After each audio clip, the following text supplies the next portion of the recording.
Sponsored by Rabbi Shlomi and Mirla Greenwald.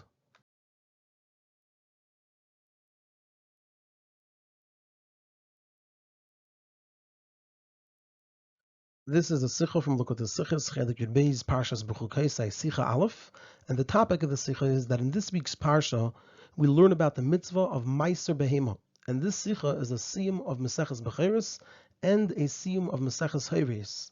And there are 5 parts in the Sicha. The Rebbe will, number 1, present and explain the Siyum of Maseches Bechoros, where there we're going to learn the opinions of Rabbi Meir and Rabbi Yehuda about the mitzvah of Meiser Behema. Number 2, state that we can understand the opinion of Rabbi Meir in the Siyum of Maseches Bechoros based on what Rabbi Meir holds elsewhere. Number 3, present the Siyum of Maseches Hayres, where there Rabbi Meir is also involved. Number 4, ask 4 questions on the Siyum and Maseches Hayres. And number 5, answer the 4 questions. And based on that answer, we'll see the connection between Rabbi Meir in the Siyum of Maseches Hayres and what Rabbi Meir teaches in the Siyum of Maseches Bechoros.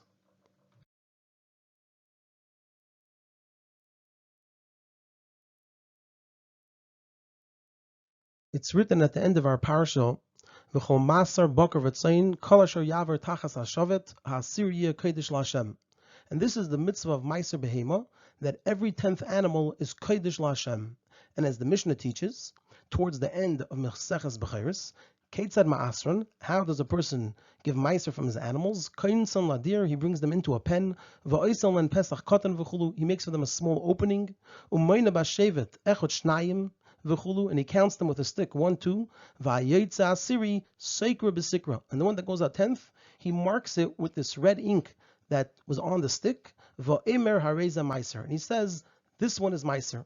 Now from this pasuk we learn another din about Meiser Be'ema, as it's taught in the final Mishnah of Maseches Bechoros. It says over there, Kara la chi'i asiri, v'la asiri chi'i, ula achad osar asiri, shloshton mikudoshin. If a person called the 9th animal the 10th, and then he called the 10th the 9th, and then he called again the 11th the 10th, so on the 9th he said it's the 10th, on the 10th he said it's the 9th, and on the 11th he also called it the 10th, so then all 3 are Kodesh. And the Gemara there explains, Minayin sheim kara l'chi asiri, ula asiri chi'i, ula achad asar asiri, sheshloshtan mikudashin. From where do we know this? That in this case all 3 of them are Kodesh. Talmud Lamer, the pasuk tells us, v'chol maser bakar v'tzayin, kol asher yaver tachas hashavet ha'asiri yeh kodesh. It says v'chol maser bakar v'tzayin. It doesn't say maser bakar v'tzayin. It says v'chol maser bakar v'tzayin. It comes to include also these other ones that are not actually the 10th, but he called them the 10th, and that's the case where a person called the 9th and the 11th the 10th, and he called the 10th the 9th, and in that case all 3 of them are mukudoshin.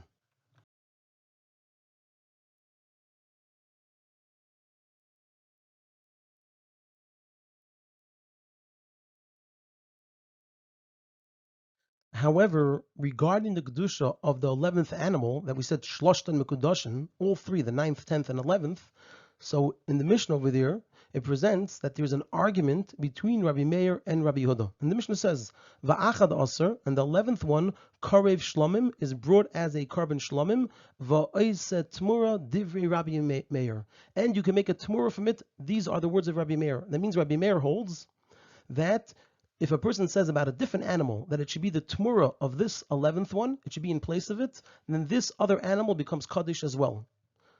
Amar Rabbi Yehuda said to this of Rabbi Meir, V'chiyesh tmura oise tmura. Could a tmura make a tmura? Meaning Rabbi Yehuda is saying that the fact that this 11th animal is kaddish itself is just like the kedusha of a tmura. And the halacha is that you can't make a tmura from the kedusha of an animal that it itself is only a tmura. The Mishnah continues, Amru Mishum Rabbi Meir, they said in the name of Rabbi Meir, Ilu haya tmura, loy haya karev. If this animal was considered a tmura, then you would not be able to bring it as a carbon on the Mizbeach. The fact that you could bring it as a carbon on the Mizbeach, like it says, Va'achad asar karev shlomim, that's according to all opinions, indicates that it's not the kedusha of a tmura, but rather it's the kedusha of the original meiser. Meaning, what are we saying here? Rabbi Yehuda holds that the kedusha of the 11th is only like the kedusha of tmuras meiser. Because by calling it the 10th, by calling the 11th animal the 10th, even though it's really the 11th, it's as if he said the 11th should be the Tmura of the 10th. And therefore he rules, since it's only a Tmura, that the 11th cannot make a Tmura, because the rule is according to everybody that Ein Tmura Oisa Tmura. Rabbi Meir holds that the Kedusha of the 11th is not like Tmuras Meiser, but rather through calling it the 10th, it gets the original Kedusha of Meiser. It's like the original Meiser itself, and therefore it is able to make a Tmura, because it's the original Kedusha that's in it. And from the original Kedusha, you could make a Tmura. And Rabbi Meir brings a proof in the Mishnah from the fact that the 11th may be brought on the Mizbeach. It's Karev Shlamim. Because if it had the din of a Tmura, it would not be able to be brought on the Mizbeach. Because Rabbi Meir holds that Tmuras Meiser may not be brought on the Mizbeach. And so if you could bring it on the Mizbeach, it shows that it's not Tmuras Meiser, but rather it has in it the original Kedusha of Meiser. However, the Gemara explains that Rabbi Yehuda holds, in order to answer this point of Rabbi Meir, that Tmuras Meiser may be brought on the Mizbeach. You could bring a carbon from Tmuras Meiser, and therefore, the fact that it may be brought on the Mizbeach doesn't prove that it's not like a Tmura, but rather it is like a Tmura, according to Rabbi Yehuda, and it could be brought on the Mizbeach, that's not a problem. However, you can make a Tmura from it, because Ein Tmura Oisa Tmura.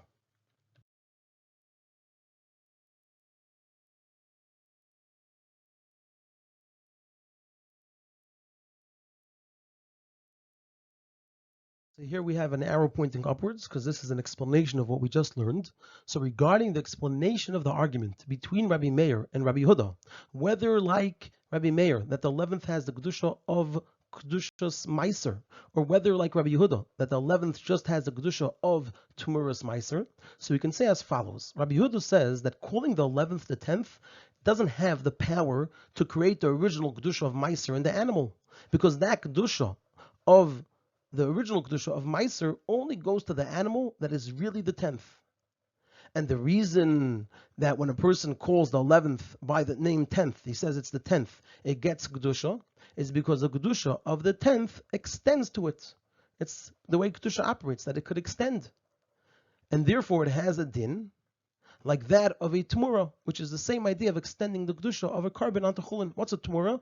That a person says about an animal that's Chulin, that it should be a Tmura of the carbon. And what happens is, the Kedusha of the carbon extends to it. And that's very similar to this case, where we have the animal that's really the Meiser animal, the 10th one, and a person calls the 11th one, he calls it the 10th, so it extends the Kedusha onto it. So that's the type of Kedusha that it gets. And that's the reason the 11th is unable to make a Tmura. V'chi Tmura oisa Tmura, he says, Ein Tmura oisa Tmura. A Tmura cannot make a Tmura, because only the original level of Kedusha has the strength to be extended, because it itself is the source of the Kedusha, so it's powerful enough to be extended. But if what we're talking about over here is itself, if it itself is only the extension of Kedusha, the Kedusha that this animal has, then it's not strong enough to be extended further. So that's the opinion of Rabbi Yehuda. Rabbi Meir, however, holds the Torah was mechadesh a din by Gzeres HaMelech. We have a pasuk over here. It says, Kol Maser Boker V'Tzayin. So the Torah was mechadesh a din by Gzeres HaMelech, that by calling the 11th the 10th, it does have the power to create a Kedusha in it, an original Kedusha. And it's not just an extension of the Kedusha of the 10th. And he brings a proof to his opinion that it's not like a Tmura and an extension. It's not that type of Kedusha that was extended from the original source, from the fact that it may be brought on the Mizbeach. Because if it's like the Kedusha of a Tmura, just the extension type of Kedusha, then just like Tmuras Meiser, according to Rabbi Meir, may not be brought on the Mizbeach. And why not? Because it's not a strong enough Kedusha, so it can be brought on the Mizbeach. So too the 11th shouldn't be able to be brought on the Mizbeach either, since it's only the extension of the Kedusha. It's just the hispashtus of the Kedusha, which is not a strong enough Kedusha to be brought on the Mizbeach. And since it is able to be brought on the Mizbeach, like we said, it's Karev Shlamim, that proves that it has its own original Kedusha. So what it boils down to is how they view it. Do they view it as the original source of Kedusha, or do they view it as just an extension of the original source, and then it becomes weakened and it cannot be passed further?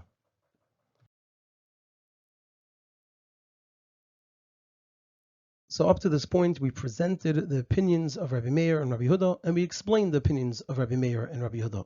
Now we're going to move on to analyze and discuss each of the opinions separately. We're going to start with Rabbi Yehuda. And so there's a question over here on the opinion of Rabbi Yehuda, and that is, what compels Rabbi Yehuda to say that the kedusha of the 11th animal is just an extension of the kedusha of the 10th? Why does he explain it this way? Simply, when we look at it, the teaching from the pasuk v'chol masar bakar v'tzayin, it seems to be saying that all of the meiser, in this scenario where a person called the 9th, the 10th, the 10th, the 9th, and the 11th, the 10th, all of them are the same as one another. And it's like many dinim in kachim, that it's a din mechudesh, that the Torah is telling us this thing is kodesh. So if that's the simple meaning of the pasuk, what compels Rabbi Yehuda to say that no, there are levels over here, there are layers, there is the original kedusha, and then there's a kedusha that extends to the other animals? Why doesn't he just explain it like it simply seems to be saying in the pasuk, that in this scenario the pasuk tells us v'chol maser bakar v'tzayin, all of them are kodesh, and like we said, it's a din mechudesh, like we have many dinim in kachim that they are a din mechudesh.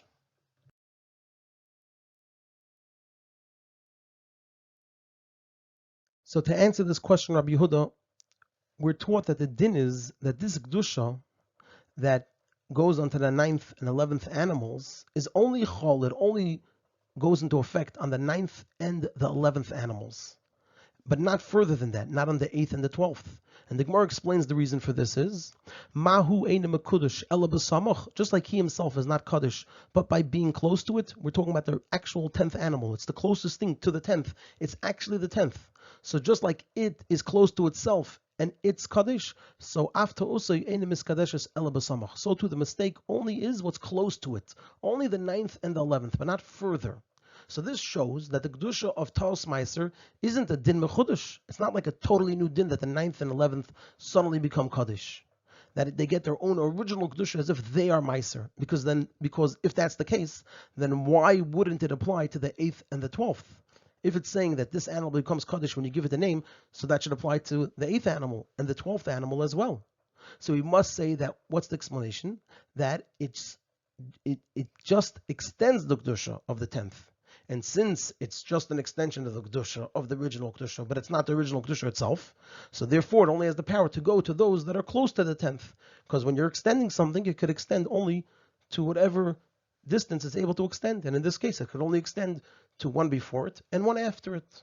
So this would be the explanation for the opinion of Rabbi Yehuda, because he finds a clear teaching that indicates that it's the extension of kedusha and not the original kedusha itself.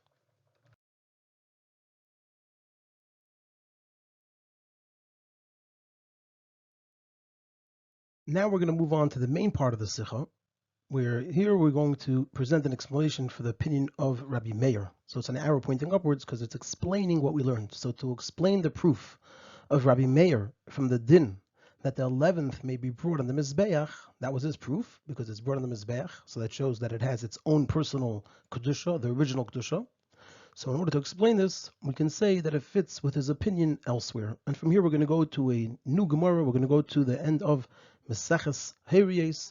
We're going to elaborate on the Gemara over there with questions and answers, and based on that, it's going to shed light on the opinion of Rabbi Meir over here at the end of Maseches Bechoros.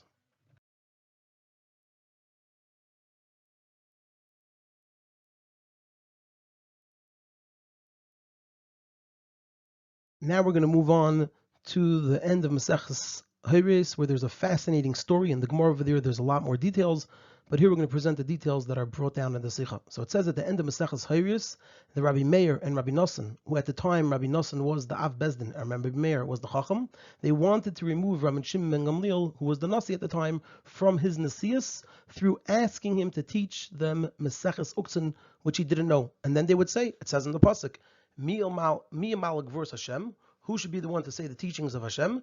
Yashmiya koti lase, someone who could say all the teachings. And since you're unable to, through that they were going to remove him. However, it didn't work out because that night Rabbi Shimon ben Gamliel learned Maseches Uktzin, and when the next day they asked him to talk about Maseches Uktzin, he was able to do so. As a result of this incident, they gave Rabbi Meir and Rabbi Nosson a knas, that they wouldn't say teachings in their names, and they called Rabbi Meir from then on with the name Acherim, and Rabbi Nosson with the name Yesh Omrim. So when it says Acherim Omrim, it refers to Rabbi Meir. When it says Yesh Omrim, it refers to Rabbi Nosson.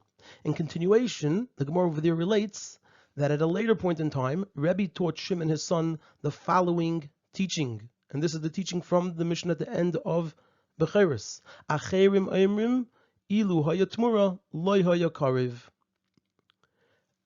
So he taught him this teaching, and Shimon asked his father why they don't say his name. He said, who are these people that we drink their waters, but we don't say their names? And Rebbe responded to him, these are people who wanted to uproot your honor and the honor of your father. And Shimon responded, but there's a pasuk that says, Gam avosam, gam sinasam, gam kinosam, kvar ovda, it's all gone, it's all lost. As a result of all this, they changed the Mishnah to the way we have it, the way we said at the beginning of the Sicha. Instead of Acherim Oimrim Ilu Haya Tmura Lo Haya Karev, it was changed to Amru Mishum Rabbi Meir Ilu Haya Tmura Lo Haya Karev. Now afterwards, the Gemara teaches Pligi Bar Rabban Shimon ben Gamliel for Rabbanon, that the Rabban Shimon ben Gamliel and the Rabbanon argue about the following matter. Chad Amar Sinai Adif. One of them says that Sinai is preferable. A Talmud Chacham who knows a lot of the halachas, or all of the halachas, that's preferable. The other one said, no, someone who's Oikar Harim, a Talmud Chacham that goes to great, great depth, that's preferable. So they sent a question to Eretz Yisrael, which one is preferable? They sent back to them, Sinai Adif, Sinai is better. The Amar Mar, for the master said,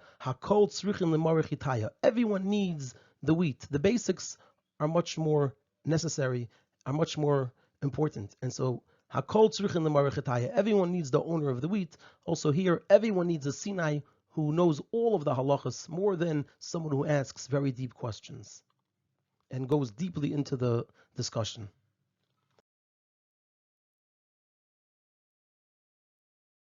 And there are 4 questions here. The first question is, we have to understand what's the connection between the argument of Rabban Shimon ben Gamliel and the Rabbanon about Sinai Adif or Oikar Harim Adif to the discussion between Rabban Shimon ben Gamliel and Rabbi Meir and Rabbi Nassan, the whole thing that happened over there with Maseches Uktzin when they tried to remove Rabban Shimon ben Gamliel. What's the connection between these 2 discussions in the Gemara?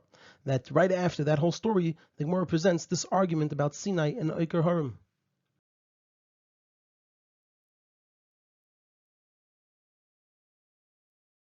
So it's explained in the Sefer Be'er Sheva that the connection is that it's brought here by the story of Rabbi Meir and Rabbi Nassan, who wanted to remove Rabban Shimon ben Gamliel because Rabban Shimon ben Gamliel wasn't a Sinai like them. And Rabban Shimon ben Gamliel and the Rabbanon argue which one is greater. Meaning, what are we saying here? That Rabbi Meir and Rabbi Nassan had the greatness of Sinai, and as we see, they even knew Maseches Uktzin. And Rabban Shimon ben Gamliel was a Hoiker Harim. He went very deep. And that was the basis for their disagreement. And so in continuation to this, the Gemara presents the argument between Rabban Shimon ben Gamliel and Rabbanon. What's greater, the Sinai or Oikar Harim? Because Rabban Shimon ben Gamliel said that Oikar Harim is greater, and the Rabbanon said, and that refers to Rabbi Meir and Rabbi Nassan's opinion, that a Sinai is greater.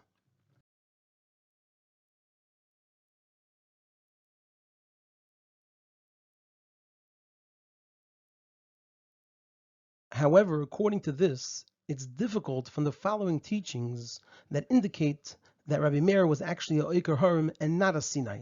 The Gemara in Sanhedrin, there's 3 different Gemaras that we're going to bring here. The Gemara in Sanhedrin says, Kol haroye Rabbi Meir bebeis hamedrash, ki ilu Oikar Harei Harim v'teichanan zeh b'zeh. Anyone who sees Rabbi Meir in the Beis HaMedrash, it's as if he is not just Oikar Harim, but Oikar Harei Harim. He uproots mountains of mountains and grinds them together. So to the contrary, we see over here it's written clearly that Rabbi Meir was Oikar Harei Harim. Also it says in Maseches Eruvin, Galui v'yadua lifnei misha amar v'haya elam, she'ein b'deirish shel Rabbi Meir kamoisei, that there's no one in the generation of Rabbi Meir like him. And why didn't they establish the halacha like him? Because they couldn't get to the depth of his understanding. So we see again over there the great depth, the Oikar Harim part of Rabbi Meir. Also it says in the Gemara over there in Eruvin, Talmid Haya Leila Rabbi Meir. Rabbi Meir had a Talmud, not him, his student, his name was Sumchus, that he said on each item of Tumah, 48 reasons, which reasons reflect the depth. 48 reasons for it being Tameh. And for each item that was tar, he gave 48 reasons for why it's tar. So we see that even the student of Rabbi Meir was a Eiker Harim.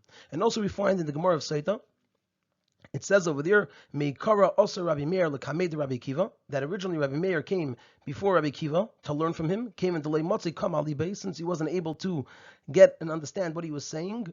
Also l'kamed Rabbi Shmuel, so he went to Rabbi Shmuel, the Gemara, and he learns Gemara, which means he learned all of the Mishnayos, all the teachings, all the halachas. And then Hadar also l'kamed Rabbi Kiva, then he came before Rabbi Kiva, and Savar Svara. And Rashi says that means Lamed al Iker time Mishnah, to get to the reasons, the Iker time of the Mishnah, and to understand one thing from within another thing, which again reflects the idea of going deeply, depth, which is a Iker Harim. So we see that even when he was still just a student of Rabbi Kiva, he still was able to understand Iker time Mishnayos. So we see clearly that he was more of a Eiker Harim than a Sinai. And so we're going to go back to our original question. What's the connection between the Pligi Ba teaching in the Gemara after the whole story that involved Rabbi Meir and Rabbi Nassan and Rabbi Shimon ben Gamliel?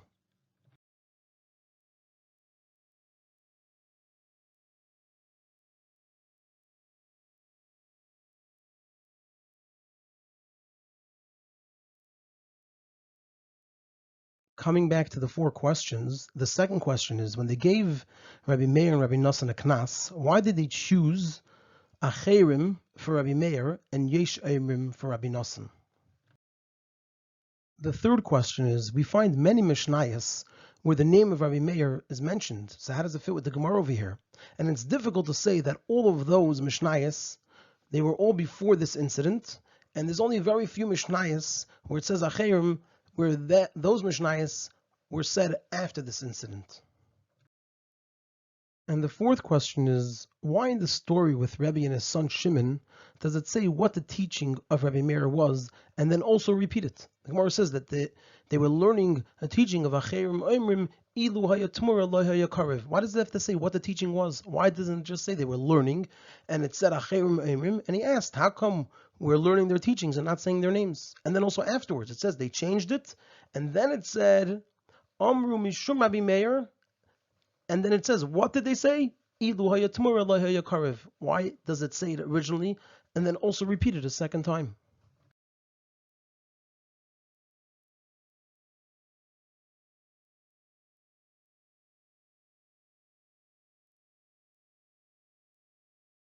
So we're going to begin to answer the four questions with first presenting the main point of the answer. So the explanation of all of this is as follows. The explanation regarding the continuation of the sugya, that what is the whole discussion of Sinai and Eiker Harim have to do with the story of Rabbi Meir, Rabbi Nassan, and Rabbi Shimon Gamliel, is according to what the Be'er Sheva says. Meaning that the story with Rabbi Meir and Rabbi Nassan resulted from their argument with Rabbi Shimon ben Gamliel, whether Sinai Alef or Eiker Harim Alef, and that's why that's what the Gemara presents after the story, because that's the basis for the argument. However, who is reversed? Meaning, Rabbi Meir and Rabbi Nassan, they had the greatness of Eiker Harim, like we proved earlier, and Rabbi Shimon ben Gamliel, he had the greatness of Sinai. Not the way that the Be'er Sheva says, the other way around. And this is actually also implied in the wording of the Gemara, where it says Pligi ba Rabban Shimon ben Gamliel v'Rabbanon, and it says Chad Amar Sinai Adif v'Chad Amar Eiker Harim Adif. And it's known that when it says that there are two different opinions that argue, and then it says what one of them say and what the other one says, and it doesn't say who says what. Then what we say is the first one said the first thing, so Pligi ba Rabban Shimon ben Gamliel's first, so he said the first thing, Chad Amar Sinai Adif. He said Sinai, and then we have Rabbanon, which is Rabbi Meir and Rabbi Nassan. They're the ones that said v'Chad Amar Eiker Harim Adif. And even though it says Rabbi Shimon Gamliel didn't learn Maseches Uksin, which seems to imply that he wasn't a Sinai, so it doesn't mean that he didn't know it at all, because then how did he learn it in one night without being taught by a Chacham, which is also not fitting with the honor of the Nasi. So if he indeed did learn it through a Chacham, the Gemara would have made mention of that. But rather what it means is that he didn't learn it with all the depth. And according to this, it makes sense why they chose Maseches Uksin. Besides for the fact that it's the last Masechta and may not be as well known, according to what we just explained, that it had to do with their depth, we understand why they chose Uktzin. Because it says in Masechtas Brachas about Rav Yehuda that Kule Tenuya ben Zikin Hava, all of their learning was in the Zikin, When they came to Uktzin and they learned certain teachings, he said, I'm seeing like the greatest discussions of Rav and Shmuel here. And like Rashi says, Kaleimar, meaning to say, Tam HaMishnayis halalu kasha alai. The reason for these Mishnayis is difficult for me. The reason, the depth, the Oikoharim. And according to this, what we just said, it will be understood why they called Rabbi Meir Acherim. Also, the reason Rabbi Meir holds Ilu Hayatmura Lo Hayakarav will be explained to us, which was our original point about connecting the opinion of Rabbi Meir, explaining the opinion of Rabbi Meir in Maseches Bechoros based on what he says elsewhere, which is here, and also why it's brought over here. How come? That was our fourth question. Why is it brought over here and mentioned twice? Because with this, the opinion of Rabbi Meir is explained. So let's see.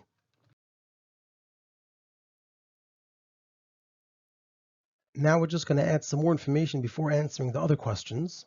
The general argument, whether Sinai Adif or Oiker Haram Adif, is founded in the well-known Chakira, whether Kamos, quantity, outweighs the Eichos, the quality, or whether the Eichos, the quality, outweighs the Kamos, the quantity. So similarly, we can say here, the greatness of Sinai and Torah, which means a Talmid Chacham who knows all of the halachas, is in Kamos, in the quantity. And the greatness of Oiker Haram in Torah, someone who goes into great depth, is an Eichos, the quality. And the argument is which one is greater. And Shimon Gamliel holds that Kamos, the quantity, is the main thing. And Rabbi Meir and Rabbi Nassan hold that Eichos, the quality, is the main thing.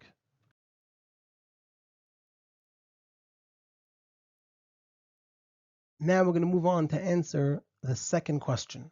According to this, it'll be understood why they called Rabbi Meir by the name Acherim, because they're meaning to say that he was an entirely different category, because Rabbi Meir fits with Eichos. His quality was totally different, an entirely different Eichos, and therefore, even when they gave them a knas, not to say teachings in their names, they wanted to use a name that would reflect his greatness, that he was an Oiker Harim, and therefore they called him Acherim. Whereas Yesh Oimrim doesn't indicate that he's an entirely different category, and just that he has a different approach. It's different than the approach that was taken by the Nasi, which is that Kamos is stronger. He takes a different approach. He takes that of Eichos. And even though Rabbi Nosson was also an Oiker Harim, so it wasn't just another approach. It would seem that it would fit better with Acherim, entirely different. Nevertheless, it's understood that there are a number of levels in this approach of Oiker Harim, and Rabbi Meir was a greater Oiker Harim, and like it says about him, like we said, he was Oiker Hari Harim v'teichanan zebazeh. He uprooted mountains of mountains and would grind them together. And so that's why Rabbi Meir was called Acherim, and Rabbi Nosson was called Yesh Oimrim.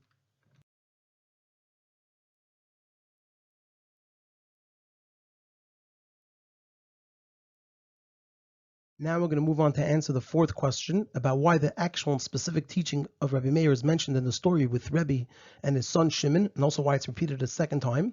And in the process, we're also going to answer or explain the very first point of how we got into this in the first place, which was what's the connection between the opinion of Rabbi Meir in the end of Maseches Bechoros to his opinion elsewhere. We're going to see over here how it's connected to his general opinion of Eichos, that Eichos is greater than Kamos, and that's connected to him being an Oiker Harim. So according to this, we'll understand the Svara of Rabbi Meir for the Din of Tamura.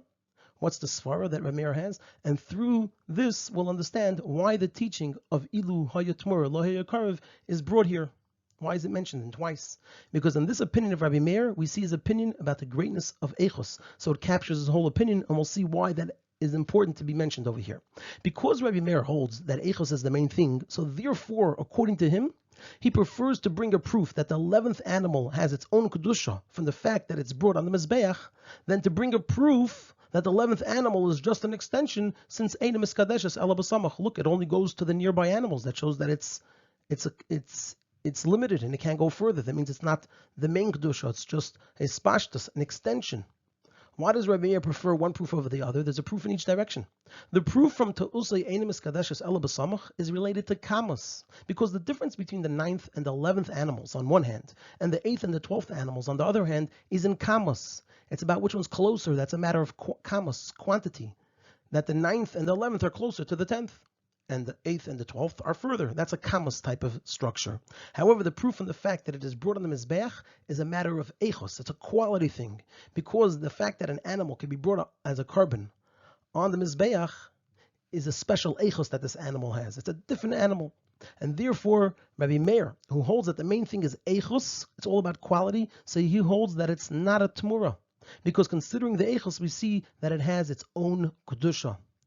And how about the point that Rabbi Yehuda makes? Rabbi Yehuda says, look, we see it's only a ispashtas, an extension, because ta'usay enim iskadeshes ela b'samach, it only goes nearby and then it gets weakened. So regarding ta'usay enim iskadeshes ela b'samach, we must say that samach is just a siman regarding which animal it is able to be chol on. Meaning, it's not a sibba, it's not a reason, because it's close, so therefore it could reach it, and the one that's further it can't reach, but rather it's a siman, which animal gets this kedusha, the one that's close. But it's not the cause. It's not the reason for it because it's close. But rather, it's just a siman to us. Which animals was this halacha said about? Just the 9th and the 11th. So in other words, just to explain it in a little bit different words, it's not the siba, it's the siman. It's not what causes it to be there. It's just a siman for us to know where it applies. And this is why the Gemara says what the teaching was. What was the teaching over here of Rabbi Meir? The Gemara tells us what it was. Because this teaching shows the opinion. It shows us what the opinion of Rabbi Meir is and why he was called Acherim. Because he holds, his focus is on Echos. And that's why he's called Acherim, because he's totally different. And this is also why the teaching is repeated again. To hint that even though the Svar in this teaching would have uprooted Kvaidcha, Kvaid Beis Avicha, still he is mentioning the name because of the reason of Rabbi Shimon, that it's all past, that all happened, and they should mention his name. And on the other hand, like the Gemara explains over there at the end of Maseches Hayrius, the Gemara explains this, and it says, he shows that because of Kvaidcha or Kvaid Beis Avicha, he says, Amru Mishum Rabbi Meir, and he does not say Rabbi Meir Eimer. He still doesn't say Rabbi Meir said. He said they said in the name of Rabbi Meir.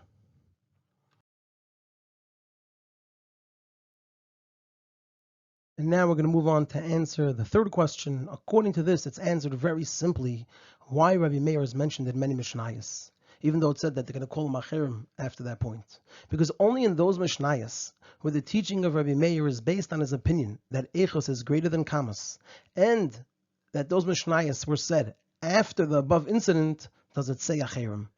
But if it happened before the incident, and more importantly, if it doesn't capture in it this opinion of Rabbi Meir, that the Echos is greater, then it doesn't say Acherim, but rather it just says Rabbi Meir.